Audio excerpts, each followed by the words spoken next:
અહીંયા જે મૂર્તિ અધિક અષાઢમાં મૂર્તિ બદલે છે.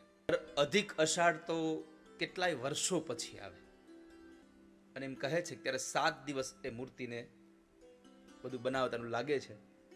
હકીકત તો ઠાકોરજી જાણે, પણ એક મેં સાંભળ્યું છે ગ્રંથોમાં તો ક્યાંય 7 દિવસ એ મૂર્તિ બનાવે અંદર, પણ જે માણસ મૂર્તિ બનાવે એ માણસ 7મે દિવસે પછી ભગવાનના ધામમાં વયો જાય છે. આવી વાયકા છે. હકીકત તો ઠાકોરજી જાણે, કેમ કે ગ્રંથોમાં સુધી તટસ્થ કોઈ વેદોમાં કોઈ પુરાણોમાં ના આપ્યું હોય ત્યાં સુધી તો વાયકા જ છે. પછી ભગવાનની મૂર્તિ નિર્માણ થઈ, એમાં 4 મૂર્તિઓ છે. અહીંયા દર્શન કરવા ગયા તમે?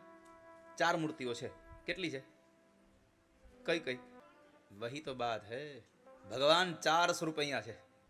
ભગવાન નારાયણ એટલે કે જગન્નાથ કહો, નૃસિંહ કહો, ભગવાન બલરામજી, સુભદ્રાજી, અને એક ભગવાનનું ચક્ર.